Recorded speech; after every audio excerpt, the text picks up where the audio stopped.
বাইরে এত পরিমাণ বৃষ্টি থাকলে ঘরে কি আর মন বসে? মন চাই দৌড়ে চলে যায় ছাদে, গিয়ে ইচ্ছা মতো বৃষ্টিতে ভিজে। তো কি আর করে, এত সুন্দর একটা ওয়েদারে তো আর বৃষ্টিতে ভিজতে পারতেছি না। তো চলো তোমাদের সাথে একটা মজার একটা কাজের ভিডিও শেয়ার করি। তো আসসালামু আলাইকুম গাইস, কি অবস্থা, কেমন আছো? আশা করি ভালো আছো, আমিও ভালো আছি আলহামদুলিল্লাহ। তো ফাইনালি কিন্তু আজকে আমরা চলে আসলাম ঈদের প্রস্তুতি নিয়ে। এই যে সেই সাথে ওই ফ্রিজের সব কিছু মালামাল এই ফ্রিজে ট্রান্সফার করে দিয়ে একটা একটা করে ফ্রিজ ধোয়া শুরু। আর কুরবানি ঈদ মানেই হচ্ছে সবার বাসায় ফ্রিজ ধোয়ার আমেজ। এটা কিন্তু 100% সত্যি। সবাই কমেন্ট করে বলে যাবা কার কার বাসার ফ্রিজ অলরেডি পরিষ্কার হয়ে গেছে। তো আমাদের বাসাটাও কিন্তু অলরেডি পরিষ্কার।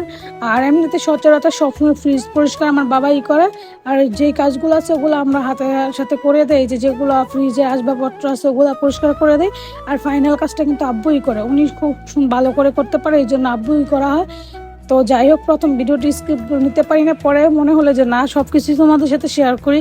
এই মজার বিষয়টা আগে শেয়ার করা দরকার, কারণ কুরবানি ঈদ মানেই হচ্ছে ফ্রিজ পরিষ্কার করার দিন।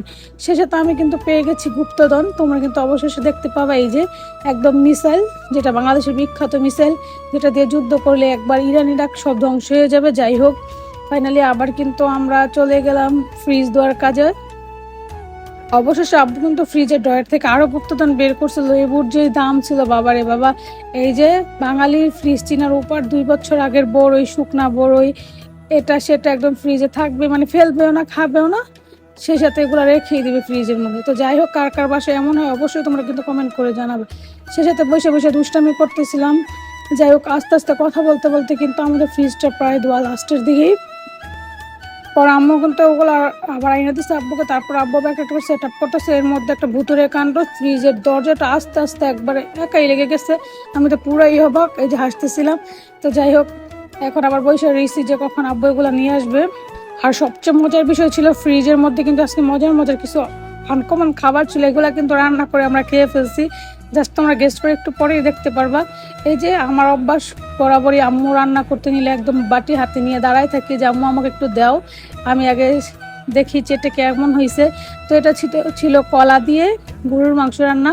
এটা কিন্তু টেস্ট অনেক বেশি মজা। সরি, কলা না, কাঁঠাল দিয়ে গরুর মাংস রান্না। তোমরা কে কে খাইছো অবশ্যই কমেন্ট করে জানাবা। আর এটা রেসিপি চাইলে অবশ্যই আমাকে কমেন্ট করবা, রেসিপি দেওয়ার চেষ্টা করবো, আমার কাছে আসে শেয়ার করবো। আর এই যে রান্না করতে গেলে সবচেয়ে বড় সমস্যা হচ্ছে চামচ কোথায় রাখবো বাবা। তোমরা কোথায় রাখো জানি না, আমি তো চামচ রাখার জায়গাই পাই না। তারপর যাই হোক, ফাইনালি এক জায়গায় রাখলাম। রাখার পরে এই যে সেই গুপ্তধন যেটা ফ্রিজ থেকে বের করা হয়েছিল, তোমরা তো দেখলেই।